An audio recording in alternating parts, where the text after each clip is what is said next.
And thank you for joining us for this Why Portugal webinar. Looks like we've got a fairly good turnout. We're up to 50 people already, and more coming in every second. So this is very positive. Thank you. Now, if you ask me why Portugal, I would simply say that there is nowhere in the world that I would rather live. But I'm a bit biased, having lived here and been in business here pretty much all of my life. So I'd like to quickly introduce myself and the British Portuguese Chamber of Commerce.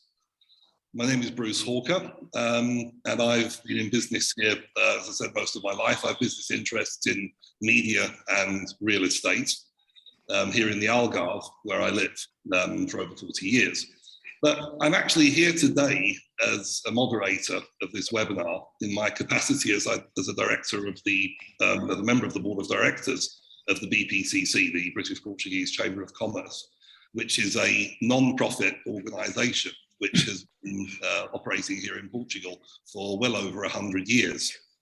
The chamber basically promotes commercial links between Portugal and the UK. We hold regular events all over the country for our members. So it's great to have everybody here for this webinar, so thank you again. Before I move on with the seminar proper, I'd like to just quickly introduce our panel of speakers today. Starting with Carmen, Carmen Rosa. Morning, Carmen. Carmen is a partner with PLMJ, which is one of Portugal's top law firms. And Carmen runs the Algarve office located in Faro. She's specialised in all areas of corporate law and litigation, but she's very, very experienced in all aspects of property law, along with her team, and with in-depth knowledge of the golden visa, residency issues. So Carmen will be able to answer lots of our questions. Next, I'd like to introduce Gavin, Gavin Scott. Morning, Gavin. Morning, Bruce. Gavin is also based in the Algarve, and he's a senior partner of Blevins Franks. Blevins Franks has been in business for 45 years, advising British expats across Europe on all aspects of tax issues and financial planning, and living in various destinations. They have offices all over Europe. Gavin is obviously specialised in Portugal. He's lived here for over 20 years. And has a great deal of experience in tax issues, namely and also the non-habitual residence, which is something I'm sure lots of people will be interested in this morning. Next, I'd like to move over to Madeira, and we're also very pleased to have Tiago Gaspar with us. Tiago is the country manager of Portugal for NewCo, the company with offices in Malta, Spain, and Portugal, and they specialise in helping foreign investors relocate to new countries. Tiago comes from an accounting background and financial background. He was previously a partner with Ernst & Young, and today he's based over in Madeira. Back to the mainland, up in Lisbon, we have Luís Duarte. Luís, good morning. Good morning. So Luís is the sales director for Portugal of GIR, which stands for Global International Relocation. If you have a look at their website, you may initially think they're a removal company, but they're actually a great deal more than a removal company. They help their clients relocate in all aspects, so importing their cars, importing pets, and even with residency issues. So Luís is also able to help us with lots of different issues.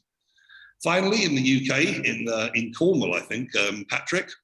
Morning, Patrick. Morning, Bruce. What's the weather like in Cornwall? It's quite sunny today, actually. Probably not as nice as it is in Portugal, but I'll take that. Lovely. Patrick is a business development manager with Smart Currency Exchange. So he will be telling us a bit about how you can get your money into Portugal for your investments in the most cost-effective and speedy manner. So let's get started with the actual the actual webinar. So in Portugal, we're of course blessed with one of the finest climates in Europe, if not the world. Portugal's also rated as one of the safest countries in the world. We have also one of the lowest costs of living in Europe. And of course, we have beautiful nature, great food and wine, and so much more. But there are many other issues to consider when moving to a country, and Portugal also has benefits when it comes to taxation for new residents coming in. There are also the hurdles to address in this day and age, especially for Brits in the post-Brexit scenario, but also for anybody listening from elsewhere in the world, from the USA or elsewhere.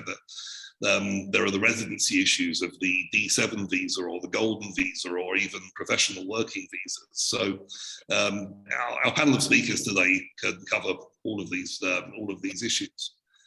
We've actually received lots of questions from the audience, and many of these will be actually covered by the speakers during the presentation, so may not be answered directly. But we'll also have a Q&A session at the end addressing some of the questions that have been sent in, if we have time. It depends on obviously how long the things take. And also, after the webinar, we'll be sending out the contact details of all of the speakers. So if anybody has any questions that they'd like to pose to any of the speakers, they can contact them directly via and they'll be very happy to answer and provide further clarification. So let's start with Carmen. Carmen, can you please start with telling the audience, just to sort of set the scene, what's involved in buying a property in Portugal, and what do you need to take into account when you are acquiring a property, and in particular introduce us to the concept of the golden visa and how that relates to property acquisition.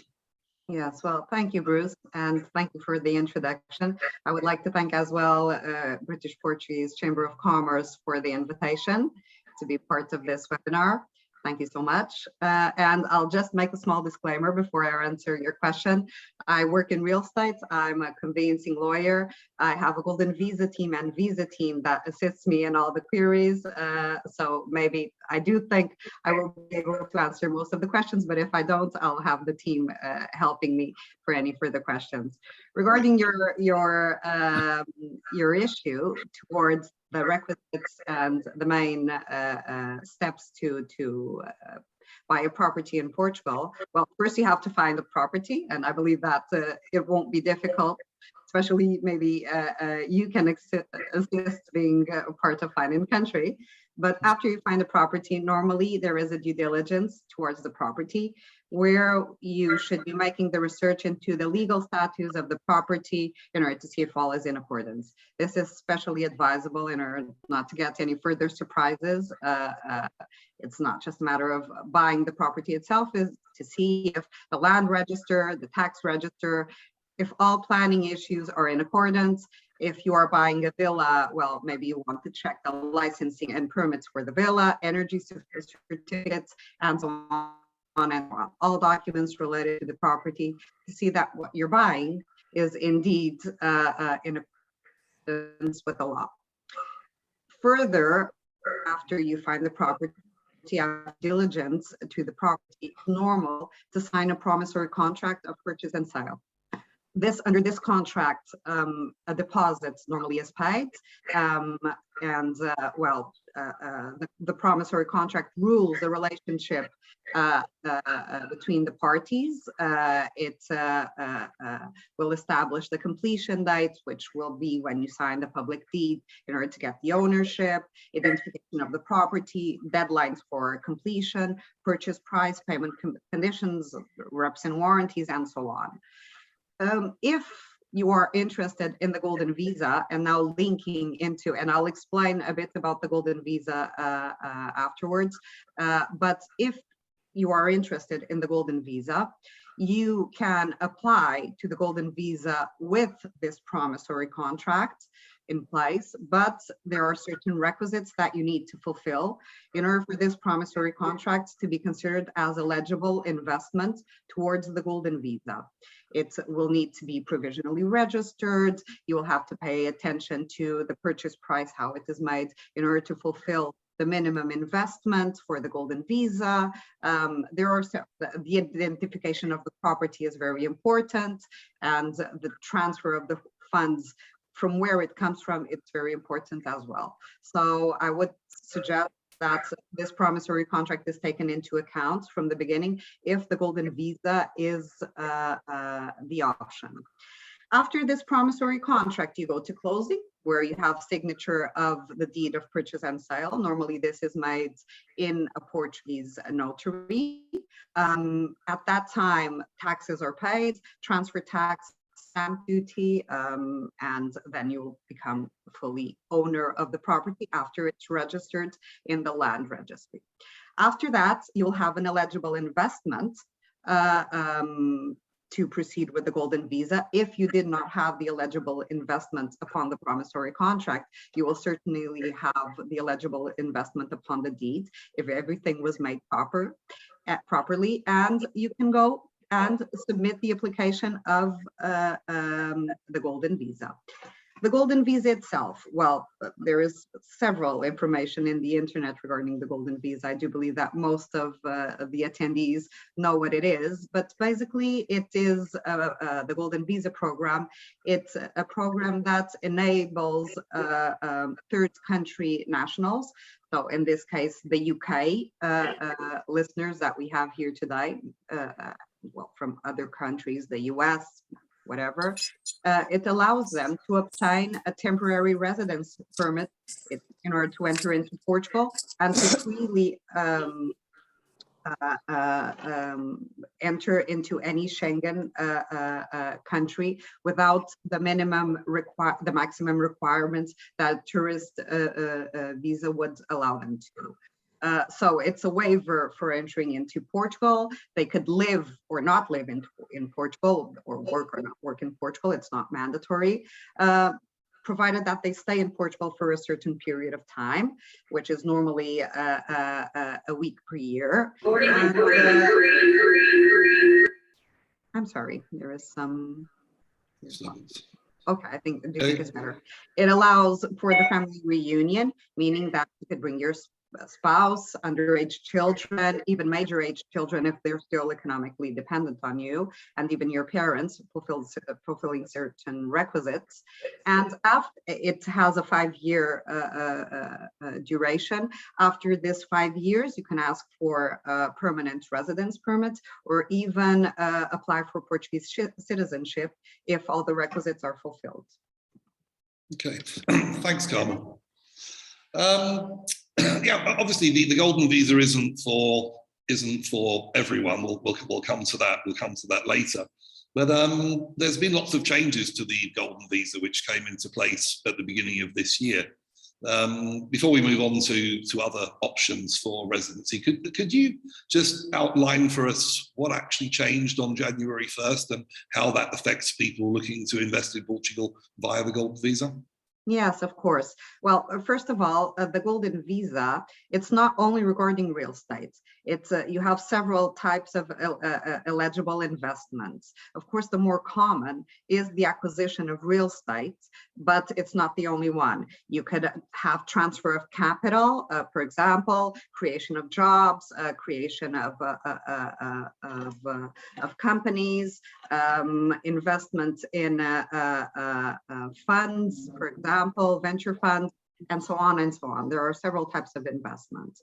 So one of the changes that entered into force this year, since the 1st of January 2022, was the change of the minimum investment amounts regarding certain investments. For example, the transfer of capital into a Portuguese bank account, before it was 1 million euros, now it's 1.5 million. So the minimum of the investment amounts have changed, and this was one of the changes of the law. Regarding real estate in particular, we had a more significant change, which was there was a restriction on the real estate investments intended for residential purposes. So the certain areas, generally speaking, Lisbon, Oporto, and most of the Algarve areas are not eligible anymore for the investment if it is intended for residential purposes. You still have several other areas in order to invest, and the Açores and Madeira, which are freely have no restriction whatsoever.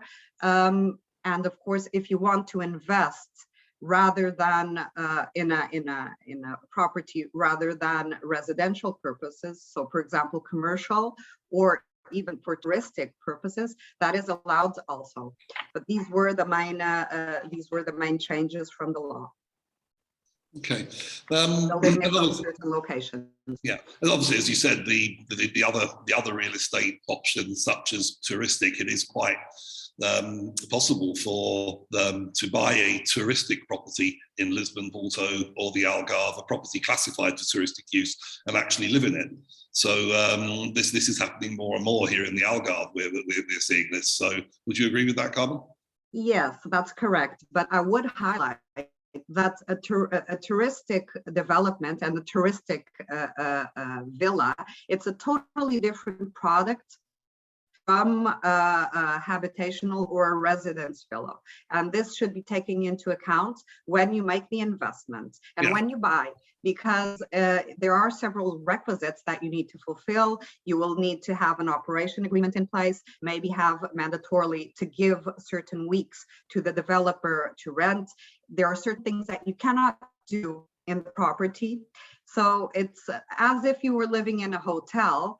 You can indeed live there if it's not mandatory for you to give some weeks to the developer, but there are certain things that you cannot do. It's not as flexible as it would to be a residential property. It's quite different. It depends very much on the actual development. Some developments are more suitable than others, obviously, but others, such as the hotels, like say the fabulous new W Algarve or the Wyndham Resort in Quintalago, these are hotels selling suites which are ideal for investment, but obviously not so suitable for living. But in a bit, I'll be moving over to Madeira in a minute to talk with Tiago about how the golden visa is affecting because obviously they were spared from the changes over in Madeira, so it was great opportunities there.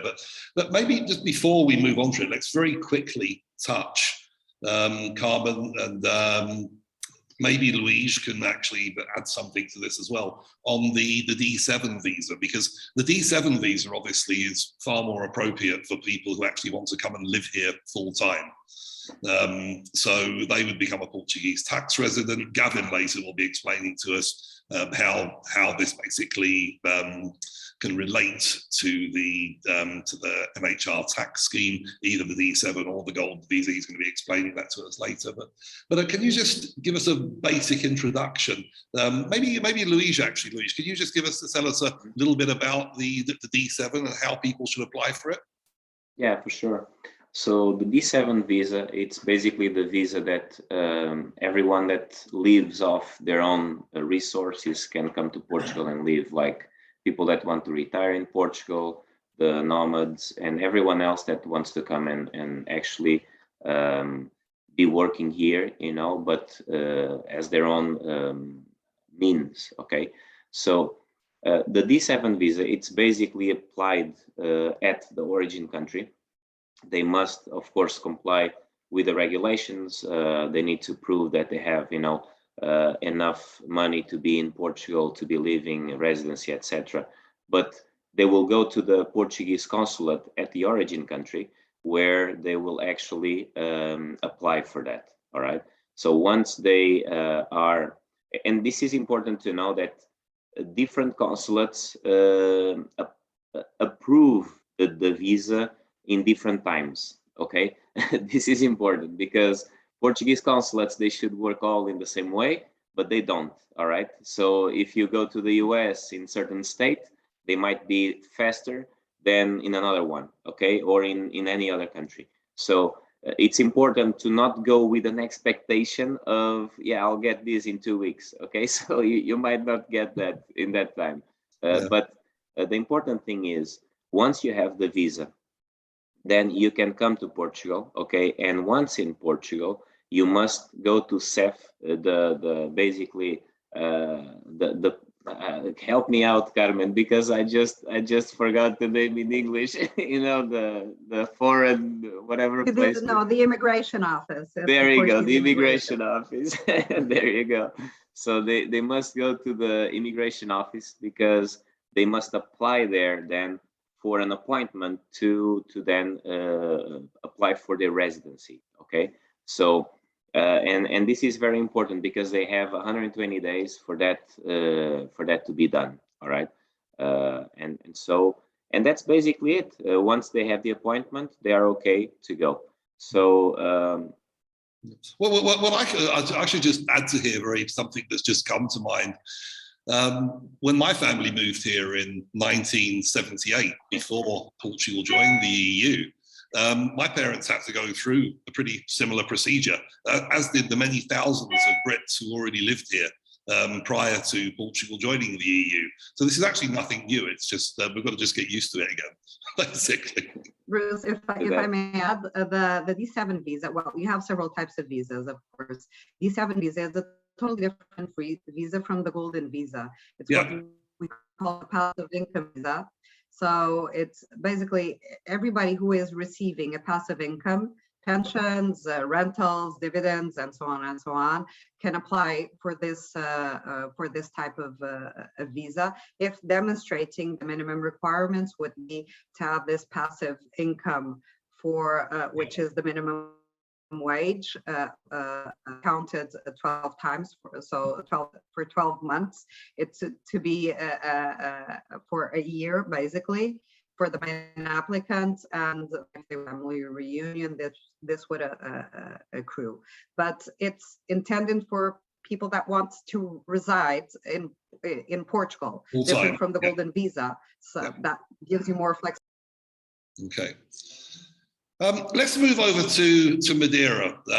So Madeira, as I said, was spared from the changes which restricted residential property golden visa investment in many of the prime areas of the mainland. And Tiago is over there in Madeira. So I think we're all curious to know from a market perspective, how have these changes affected the market in Madeira? How is the island gearing up to present itself differently to continental Portugal as a result of this? And what's the situation on the ground there now? Tiago. Hello, everybody. So my name is Tiago. Just a small correction. I'm based in Lisbon, but we have most of our team based in Madeira, so we are able to help. No problem. We are able to help, whether in Lisbon or in Madeira.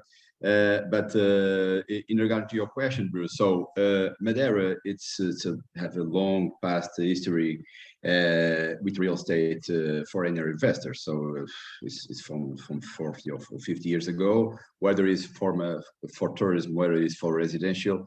It has a long history in particular with UK. You know, the wines, a lot of UK citizens come to live in Madeira since ever, basically, since we know ourselves.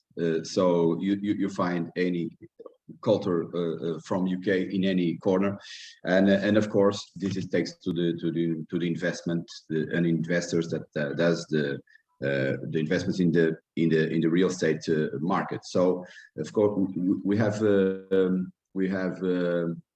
observed in the last months a big movement from to golden visa because of the limitations that were speaking here by Carmen in Porto, Lisboa, and Algarve. And Madeira, of course, it offers first is a very mature market from a real estate perspective. So this bring some assurance for those investing.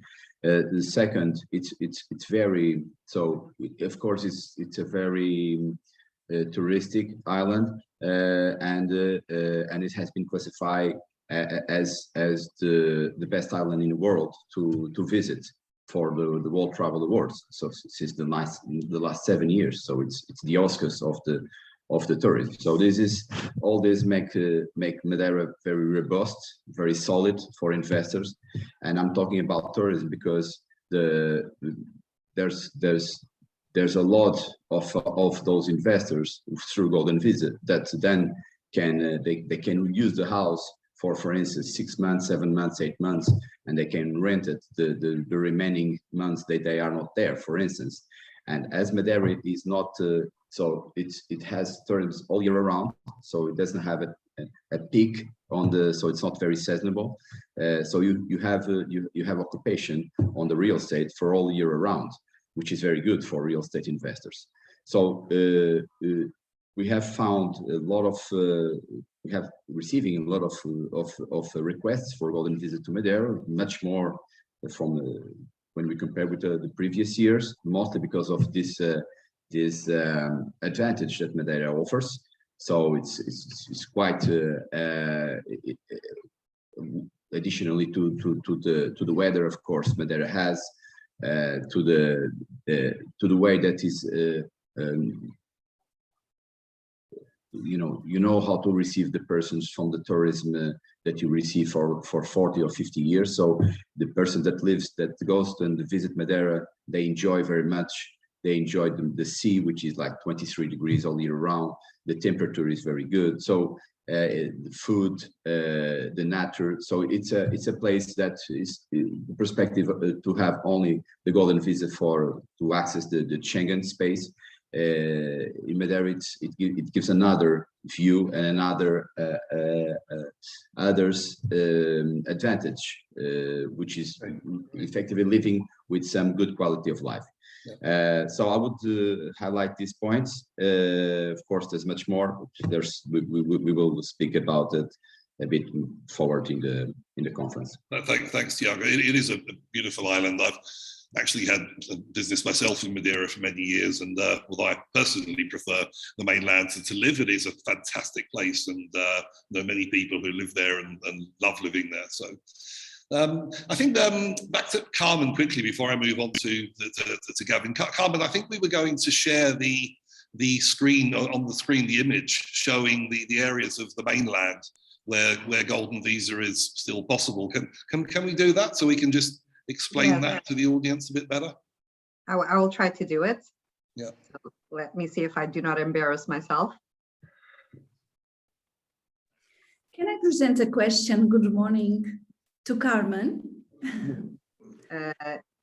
Yes, of course. I believe yes, so. Carmen. So good morning. My name is Ana Torres, and I'm a real estate in Lisbon, in Portugal. If a client invests the 1.5 million and creates a company, for example, can he buy properties with that amount in Lisbon? So he applies with the 1.5 and then with the money he invests. Can he do it? No. The 1.5 investment, which is the transfer of capital investment, it's through a bank account deposit, and it needs to stay in the bank. So that's the type of investment that will be eligible for the Golden Visa. Creation of a company is another type of investment, but the transfer of capital of 1.5 million will have to stay in the bank account. Okay. Thank you for that. I'm sorry. Can you see the screen with the map? Yes, we can. Yeah. Okay, very well. So basically, the red areas are the ones that are not eligible. I don't know if it's totally clear, but there is some dark red where you have exceptions. Here in the Algarve, you could see, I don't know if you could see my hand in the screen, but here in the Algarve, you have some darker red, which can be illegible. There are exceptions, but that has to be seen. And I can actually specify there very quickly that so some of the interior areas of the Algarve, such as the Council of Monchique, inland around Lollet, there are many areas such as the whole of the Umbria resort near Lollet. There are lots of areas in the Algarve which are still eligible for residential, but the main coastal areas are now limited to touristic or other use. Exactly, which is the lighter reds here. Yeah. And then all the green areas are the ones that they are eligible. So you will have no problem whatsoever in all the greens. And I've separated the color of the greens. So the low green is the low density areas, which would have a reduction of 20% in the investment amount. Right. Madeira is dark green, so there is no reduction, but basically it's that. Of course, it's the low densities areas. This can be changed because it's approved by a decree law, and we cannot guarantee that when the application is made, there's still low density. So this needs to be checked on a regular basis, of course. Yeah, things can change, obviously. Thanks, Carmen. I'm going to go over to Gavin now.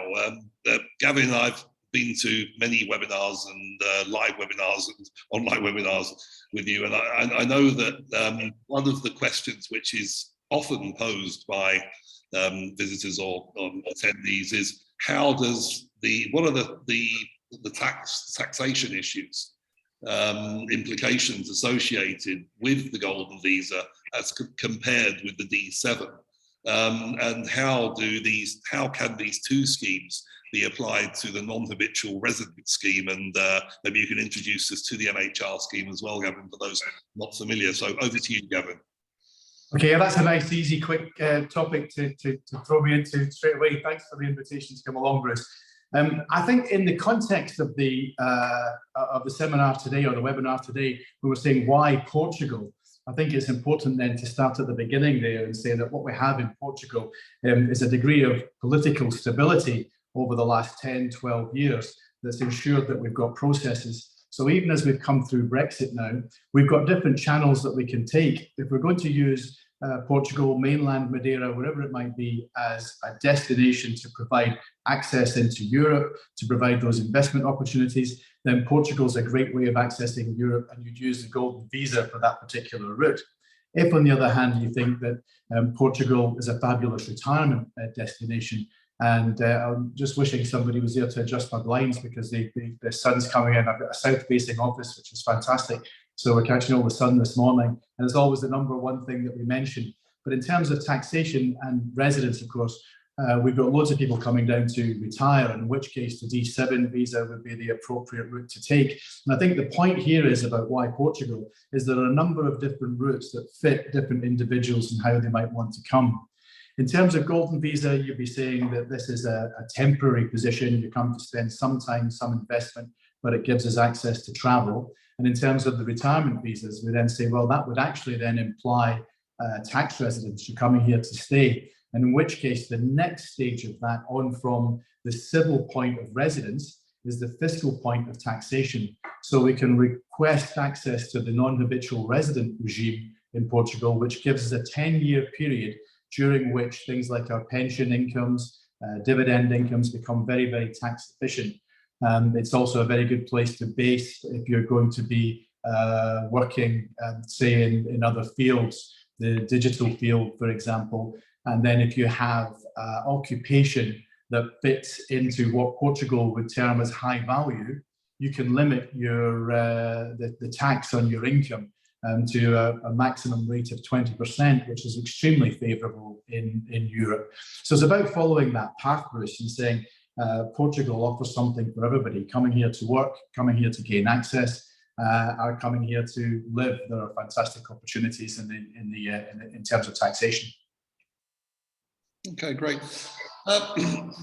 Gavin, for our UK audience, this is obviously all Brexit related. But it's not all about residency, is it? It's also about tax, and that's really where you guys come in: tax, wealth planning, and everything else. Can you just give us a bit of insight into what issues UK nationals now face in a post-Brexit scenario when they are moving to Portugal, and specifically with relation to pensions? And I understand that there's some new legislation in the UK relating to basically clamping down on scams relating to pension schemes. And so what can you tell us about that? Well, I think it's really important, Bruce, from what everybody's been saying, and Carmen's been describing the purchasing of property, Louise talking about the different visas and things, and it's about getting the right advice now and saying it's become a little bit more complicated post-Brexit, particularly for British nationals, in the sense of understanding which route they need to take for the lifestyle that they want to enjoy in Portugal. And you then take that a step further and say that we didn't really get a full Brexit agreement. The agreement now is still in process. So there's still discussion going on about equivalency. So a number of people in Portugal will have been written to say you can no longer deal with your UK financial institutions, banks and so on, because no agreements have actually been made post-Brexit for the transfer of advice, particularly. So what people will need to look for, I think, if they're coming from the UK, is an advisor maybe that can provide the UK side, but importantly, an advisor who's regulated within Europe to provide the advice on what's happening in Portugal. We don't have the same cross-border ability. Today, Blevins Franks, as an example, is two companies. We have a UK company, which is UK regulated to give UK advice, and a European company, which is regulated to provide advice here in Portugal. So they just need to think and make sure they're getting advice from the right places and that they're dealing with professionals within that. The issue that's coming up now is the one of unintended consequences. And we found that with Brexit, particularly a number of these. One of these that's come up that you mentioned there is the pension side of things, where the UK recently introduced legislation that was intended to cut down on the number of people being scammed in terms of their pensions. So being encouraged to send their pensions off to invest in fancy and highfalutin investment vehicles, guaranteed to provide exorbitant returns that, quite frankly, are unachievable, 20%, 30% annual returns. So to prevent people from falling into those scams, a number of things have been introduced in the UK. So they said, if you're being given advice to transfer your pension overseas, and by that, the intention was really to stop things going to the Cayman Islands or poorly regulated jurisdictions, Aruba or wherever it might be. I don't know, these are probably nice places to go on holiday, but I wouldn't want necessarily to have my pension fund there. So those unintended consequences are such that now, without the free movement of goods, capital, people and services between the UK and Portugal, that legislation has meant that people looking to transfer their pensions or bring them with them to Europe has become a little more difficult in terms of the hoops that they'll have to jump through. Again, it's a case of taking good advice and then it can be done. It certainly shouldn't stop anybody thinking about Portugal as a destination, because there are huge advantages to being here. Why Portugal? If you can get the right advice to get through that system. Brilliant, Gavin. Thanks. That's all really important advice for anyone. Certainly, we're looking at moving here to retire, and or also with other forms of passive income that you've covered.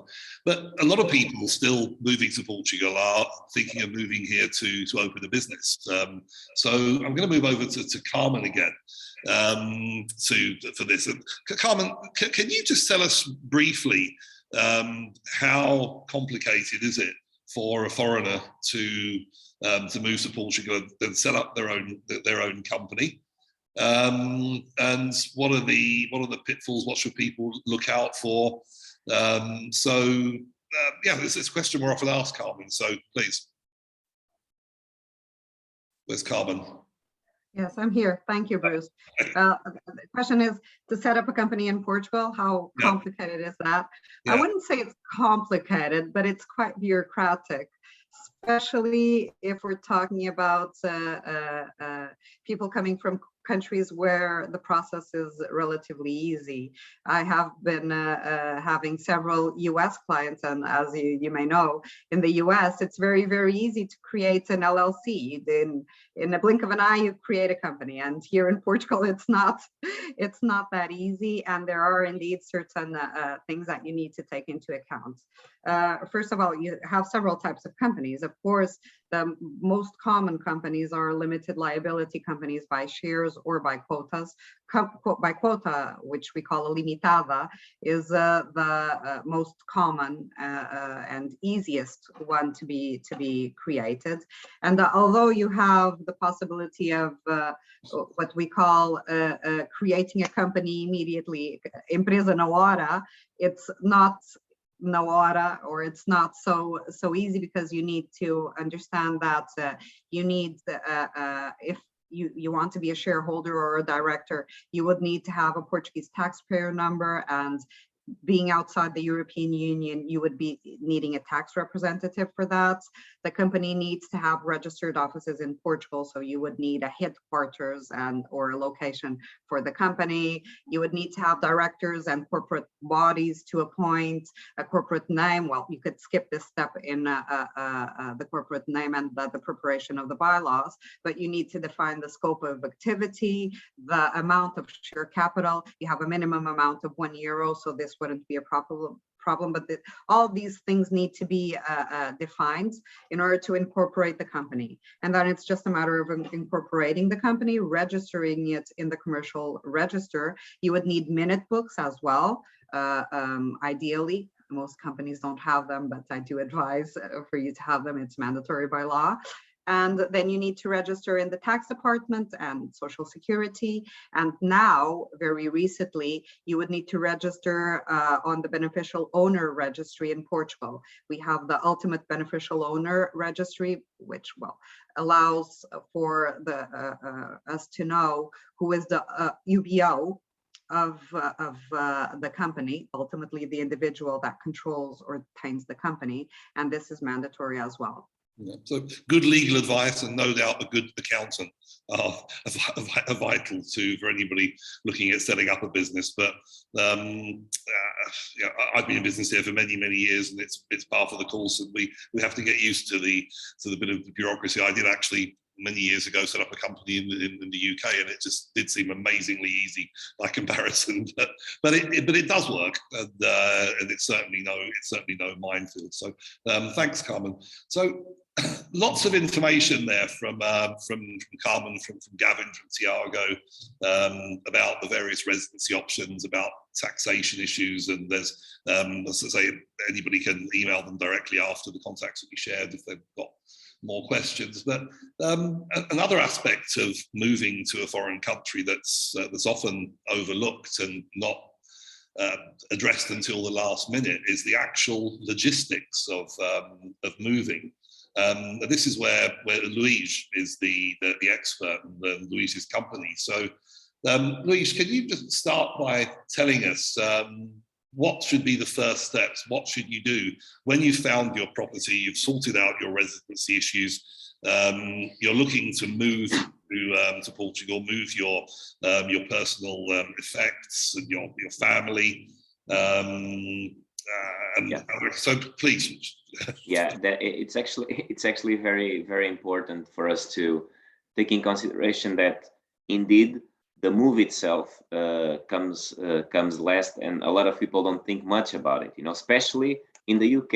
Okay, right now, because of Brexit situation, we have seen that a lot of people still thinks that moving from the UK to Portugal is the same as before. Okay, especially people that were coming back and forth from UK to Portugal, and the mindset still is the same. Now, it's very important to know that coming to Portugal, if you are in Europe, of course, you don't need to worry about it, but we are not talking about the guys from Europe, okay? We are talking for all the other guys. So it's important to know that, first of all, we need, of course, and you said that we would already have the visas and all of that. So they would need to be concerned about getting the baggage certificate, okay? Portugal is, let's say, by nature, and we have taught a few of our colonies on that, a bit bureaucratic. We have a lot of bureaucracy here, okay? So to come to Portugal and to be exempt of taxes and duties on your goods, on your personal house effects, okay, and cars as well, or motorbikes, or even a boat, okay, you would need to comply with certain rules, okay. So the first thing to be in mind is that you must have been in the origin country for at least 1 year, okay. If you have not been in the origin country for a year, and this can be your country forever, okay, you just need to prove that. You'll probably get, you know, electricity bills or stuff like that, a contract, a rental contract, or whatever you may need to prove that. And you will send these documents to the Portuguese consulate so you can issue the baggage certificate, okay? I can then afterwards go further on this, but I'll just go in the small, you know, items that we need to take care. So the baggage certificate is the most important one to take care at the origin, because we will need the original in Portugal for us to be able to do customs here, all right? So as I said before, and this is again unfortunate, but the consulates all work differently, so you must be careful to go into the website Portugal das Comunidades or Comunidades Portuguesas, something like that, okay? If you just Google it, you know, embassies or consulates of Portugal, the website will show up very quickly. In that website, you will get all the consulates of Portugal, and you will understand which one is for your residency, all right? So that's the important thing.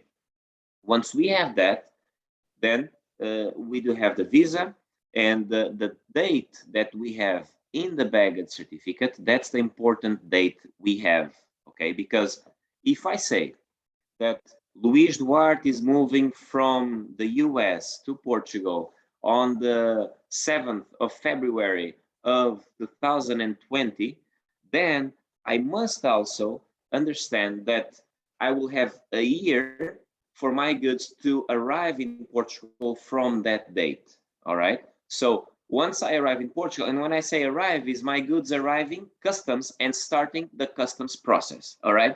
The import custom clearance. So if we do comply with that 1 year, and very quickly, I just had an experience with a client that was about to not comply with that. Well, actually, the husband would not comply, but fortunately enough, the wife, she could do it under her name because she had like a few months later registration in here in Portugal. So we could manage to get the baggage certificate with those dates and do the import custom clearance under her name. So this is very important. Other important issue is you cannot be in Portugal for more than a year for you to bring your goods. So if you are already a resident in Portugal and you have been in Portugal, you know, now for, let's say, a year, specifically, or a year and a half, and now you think, oh, I want to bring my items from the US, from Dubai, from the UK, you know, now you will pay taxes and duties. It's not that you cannot bring them, you can, but you will always pay taxes and duties over your goods, okay?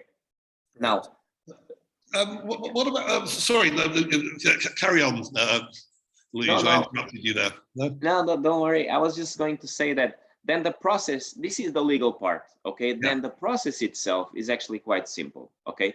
Nowadays, because of technology, because of COVID, because of a lot of things that we all have to face, we have started to do a lot of video surveys. So basically what we do is, if a family wants to move to Portugal, first we'll have one of our salesmen or doing a video survey with a client. We will understand all the goods that has to be taken to Portugal. We will understand, sorry, the needs they have. And from that point on, we will understand the volume, and then we will know if this is going by air, by ocean, you know, or by truck. And what's the size of the move? Then we are able to provide the costs. and then of course the client can proceed and do the move, and then the logistics are just basically packing, custom clearance, loading, custom clearance, shipping, then custom clearance again in Portugal, unloading, unwrapping, and assembling furniture. So that's basically it. Okay, it's very, very simple. What about pets? I mean, has anything changed for Brits, or No. As far as importing their dogs and cats or horses or whatever? What changes there? Well, actually, not a lot of changes in the pet side. Okay, basically, everyone that comes to Portugal with a pet from abroad, they must the pet must travel within 5 days of the arrival of the owner. Okay. Even from France or Germany or Spain, or even from another European country, or only from a third country? Correct. Yeah, it must be from anywhere. Actually, because this is the rules for pets are a bit different because it's very sensitive. Okay, and we know, our pets become our family, so and for the customs basically means that if they don't arrive within the 5 days, they don't really care about why, then they are considered as a commercial cargo. Okay, because the pets usually they don't fly in the place where the people are. Okay, they are considered as cargo. So it's very important to know the breed of the pet, to get all the measurements of the pet. Portugal is actually quite open to receive. Not like I don't recall any restriction in pets breeds. Okay, coming to Portugal, but we are actually quite open, but we do have certain rules. The health certificate is one of them, which is very important. That must be acquired at origin, and it's very important to know that that document is the one that will actually allow the dog or the cat to arrive into Portugal. Okay, and by the way, we at Global Pets in Global International Relocation, we are specialized for dogs and cats right now. Okay, we don't do any other type of pets. Okay, just for now, this is what we do. Okay, and very quickly before we move on, Liege, has anything changed for Brits in as much as importing a car? I mean, Portugal has very strange rules with importing cars compared to other countries. Even when the UK was part of the EU, it was complicated to bring a car in. And is it now more complicated? So, for example, obviously bringing a car in from the UK now is the same as bringing a car in from Dubai or the United States. But how does that actually differ to someone bringing a car into Portugal from Spain or Germany or France? Actually, I would say that there's actually not such a big difference, because it's a car. And the important thing, even if you come from Europe, is for you to prove you were in that country. Okay, for cars, this applies specifically like that, because we need to pay the so-called ESV, the taxes on the vehicles in Portugal, which are very high. All right, so and this depends on the cylinders of the car as well. If this is a 2000, 3000, a 1000 electric car, depends. But for instance, electric cars are actually almost tax-free. So if you bring them from Europe, you are okay. The hybrids as well, it pay I believe it's 50%.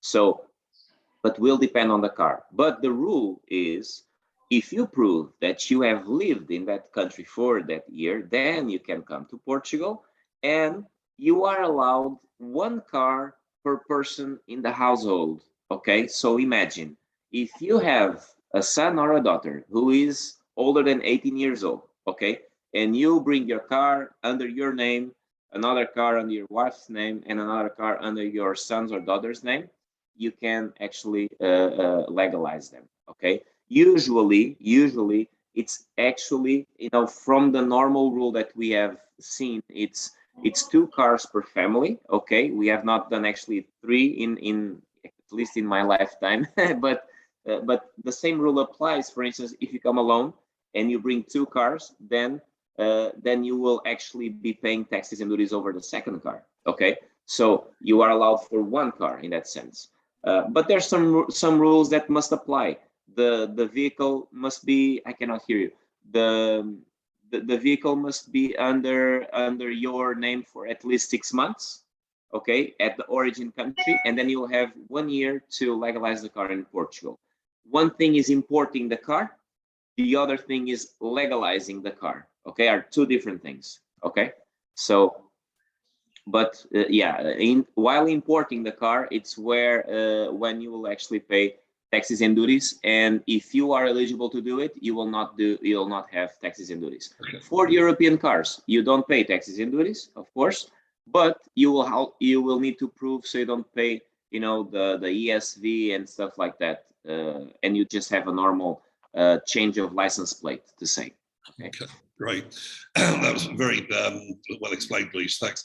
So before we move on to questions from the audience, just very quickly, Patrick, could you just run us through basically what from smart currency exchange? What is the difference? So for people that need to get their money here, which is obviously an integral part of the process. What would you say are the main advantages of using a Forex company over using your bank? And very quickly, how does it work? Yeah, great question, Bruce. Yeah, so many people do traditionally use their bank to move currency. The thing is, banks have hundreds of different products, so they don't solely focus on currency. All we do is focus on currency. So we're a lot more responsive than the bank. Exchange rates tend to fluctuate around every 3 seconds. Banks won't help you take advantage of this, because we're constantly monitoring the markets, we can make sure you're getting the most sort of up-to-date exchange rates. We also offer tailor-made risk management solutions, forward contracts, limit orders, stop loss orders. Banks can be very transactional. If you want some currency, they'll just give you the exchange rate. What we tend to do is give you a more personalized service. We'll take the time to sit down with you, find out your time scales, and then we can put in place a strategy to help you maximize on the exchange rate for when you need to send your funds over to Portugal. We offer transfers in around 35 different currencies, and we transfer to countries all over the world. So yeah, it's a much more cost-effective, personalized service that we offer.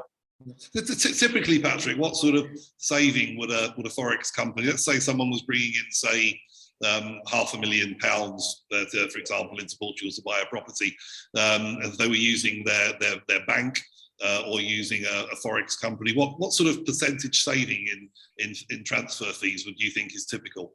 It's really hard to put a percentage on it, and the FCA in the UK won't actually let us do that. The reason being is because different banks have different rates. Some people are premier customers. Okay. What it all comes down to is the personalised service that we offer. Yeah, okay. But obviously there are savings, and I don't know if you've got a crystal ball under your desk there, Patrick. But have you guys at Smart got any idea on what's going to happen over this next year after everything that's gone on? Where do you see the sterling and the euro heading? What are your expectations? Yeah, I mean, that's the $1 million question, and quite frankly, if I knew that, I'd be retired on a beach by now, Bruce. We often get asked that question. The currency market is driven by economic data and geopolitical events, which makes it very unpredictable and volatile. What this does is it leaves you exposed to currency risk, which is negative exchange rate movements. So if you look over the last 12 months, the pound to euro exchange rate has shifted around 5%.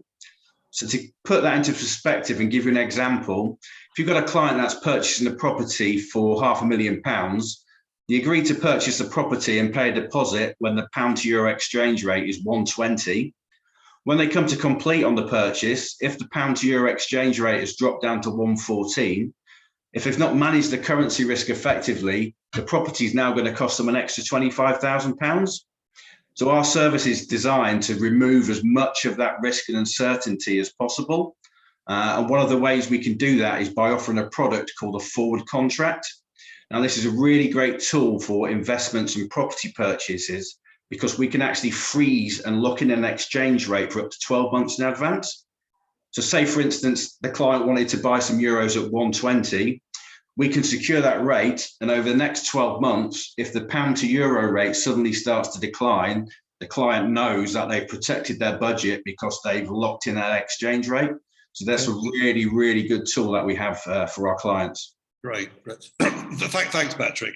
No problem. So that basically wraps up the main presentation from the various speakers. But now what we'd like to do is to move on to questions from the audience. And to start with, we've still got a bit of time left. So I've selected some questions from the many questions that we received. So this is going to be more of just a casual conversation, really, amongst us all to try and clear up some issues for the audience. So what have I got here? Yeah, so a good one here is a question from Guilherme, who asked, how long does it take to get a golden visa application approved? Carmen? Yes, hi Bruce, still here. Well, how long does it take? As you can imagine, by the year end, everything was quite hectic because of the change of the law in the golden visa. So we had several applications entering in December 2021 to still benefit from the previous law. So I would say that, well, normally the pre-approval, because first you submit the process online to the immigration office and you have a pre-approval of the process. This could take up to 1 to 3 months. I'm talking about normal timeframes, not COVID restriction timeframes or the hectic situation that we faced in the last months of the year. But it could take up to 1 to 3 months for this pre-approval. After that, the final approval, because you will have then several other steps to take, but the final approval of your card, it would take about 6 to 8 months, up to a year, depends on where you submit it. Because of course, if you submit it in the immigration office in Lisbon, it could take more time. Well, of course, it's has more applications than other places, other locations. For example, here in the Algarve or in Porto. But more or less, it would be between 8 months, 1 year for the final approval. Okay. Another one we had, Carmen, from a few different members of the audience, a question that's often posed is for people applying for golden visa, if they already own a property, can they still then decide to take up the golden visa as an existing owner, or do they have to buy a new property to qualify? How does that work? Well, the program entered into force in 2012, as you know. So if you have an eligible investment made after the program entered into force, in theory, you could indeed apply. The issue is to see if all requisites have been fulfilled when you made your investment, because there are several requisites in order to apply for the golden visa. For example, the transfer of the amount for the purchase price has to be made through a Portuguese bank account, meaning a credit institution authorized or registered in Portugal within the Bank of Portugal, and the money has to have passed through this Portuguese bank account. The location where it is, the property is located. So if all these requisites have been met, in theory, yes, you can submit your application, but we would have to see on a case-by-case basis, of course. Great, thanks, Carmen. Next, we've got a question from Peter, who would like to know, what are the tax arrangements for digital nomads, i.e. people who want to live here in Portugal and work remotely, offering their services to companies outside of Portugal, specifically in the UK. Gavin, can you enlighten us there? Yeah, sure. Again, I mean, Portugal's very attractive from that perspective. So the non-habitual residence regime says that if the activity that you're undertaking is a high value activity, then you can be resident here in Portugal, and you'd limit the income tax that you're paying to a maximum of 20%. So if the activity is outside of Portugal, the only other issues you might want to think about would be VAT and, of course, social security in those terms. But very, very attractive. And it's a very, very wide list, and it's become much easier to apply a number of different professions and activities to comply with that list. So it makes Portugal very attractive. So the NHR would definitely apply to most digital nomad situations. Yes, indeed. In a sense, it was created for that type of thing, to encourage people to come and live here and work in Portugal. Research and development teams to come and build here and bring intellectual capacity into Portugal, as well as individuals that will be paying an amount of tax, but very attractive rates. Right, great, thanks, Gavin. Another question we have here, which I thought was quite an interesting one, was from Ian, who is asking that he would like to move here and live on his boat in a marina. And basically, the question is, while he's looking for a property, but taking up residency at that stage, the question is, can he use the marina berth, I suppose, as his address, rather than renting a property as you could normally to qualify for the D7 visa? I think that's for you again, Gavin. What do you think? Sure. I don't see any particular reason. Look, the rules say that you have to be resident here in Portugal. You can buy a property, you can rent a property. If he has a full address in a marina, I don't think he could be anchored offshore. But if he's got a full address in a marina, he has a berth number that you're able to write to, he's plugged in there on his boat with electricity and water, he's a permanent resident in Portugal. So I think maybe Luis could interject there, because would the boat have to be correctly imported, Luis, to do that as part of the residency process? Well, actually, from my knowledge, no. You can have a boat with a license anywhere else, but have the boat anchored here in Portugal. Okay. Okay, great. So, question here, another one I've got here. So, yeah, another question that we are often asked. Murray has asked us, how does he go about proving his relationship with his partner, as they're not married, but they live together, to make a combined application for a D7, or I suppose for Golden Visa? The question would apply to both, to non-married couples, for them to actually qualify as a couple in the same way as a married couple. Carmen, the traditional things, Bruce. Oh, sorry, Gavin. Well, the traditional things to evidence that would be rings, flowers, and chocolates. But I'll leave Carmen to the legal side. Carmen, yeah. Well, indeed. Well, the question was how to demonstrate their relationship with a significant other if not married. So if they are both living together in the same household as a family unit for more than 2 years, we can demonstrate this in the immigration office. And this applies in the Golden Visa and the D7 application as well, because you are entitled to the family reunion. We can demonstrate this relationship by other means rather than the marriage certificate. For example, having the same tax address for more than 2 years, 2 consecutive years, filling the same tax returns, for example, for the past years, if they have children in common with each other, if they have joint ownerships over real estate, and so on and so on.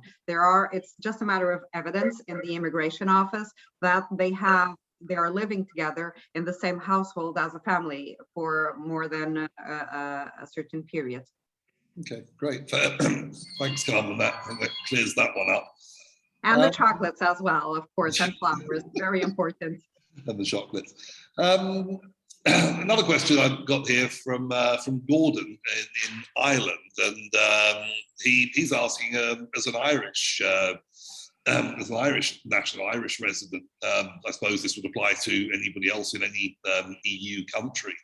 What are the advantages of retiring to Portugal as opposed to another country?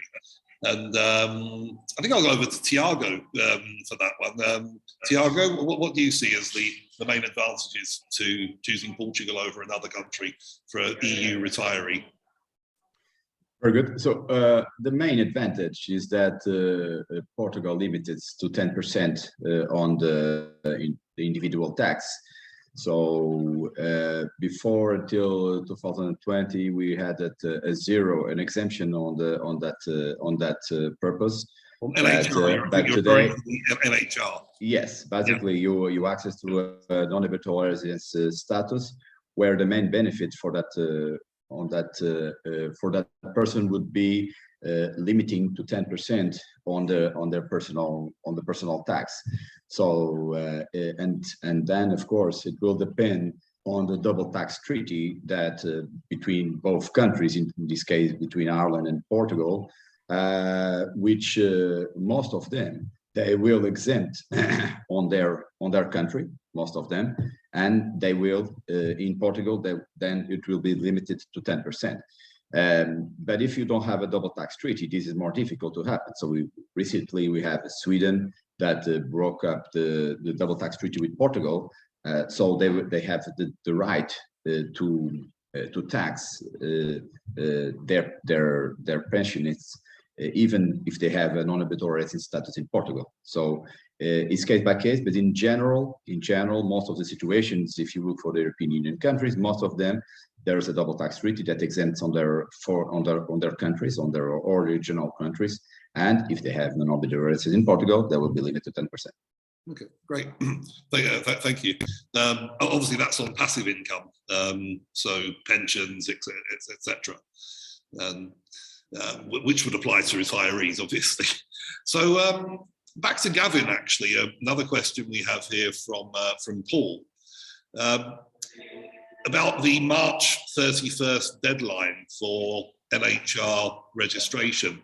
What does this mean, Gavin, and how does it work? So unlike the golden visa applications that Carmen was talking about, where you say, well, provided you fit the criteria, you can apply in subsequent years. To apply for NHR as the tax overlay, you must make your application for that by the 31st of March in the year following your arrival. So anybody arriving in Portugal this year in 2022 must have their application for NHR in by the 31st of March 2023. My advice would be don't leave it to the last minute. Get in early. You do the whole process at the beginning when you arrive, the civil residency process. And once you've applied for civil residency, that then allows you to apply for a fiscal tax residence and the NHR overlay as well. Right. Thanks, Gavin. Dennis, one of our the register for the seminar, has asked us if we're also talking about commercial real estate, and I assume that he's asking this question in the context of the golden visa, and obviously all over Portugal it's still possible to obtain the golden visa by buying investing in a shop or an office, as opposed to residential properties in areas where residential properties no more apply. Carmen, can you expand on that slightly, on investing in commercial real estate? Yes, indeed. There is no limitation regarding commercial real estate. So the changes of the law regarding the limitation that we've seen in the metropolitan areas of Lisbon, Oporto, and some regions of the Algarve, they do not apply for situations commercial real estate, and the real estate for tourist purpose rather than for residence habitational purpose. So these are the two situations where you can buy freely in Portugal, and if the investment amounts are fulfilled and all other requisites, of course, you have an eligible investment for the golden visa purpose. Yes. Yeah.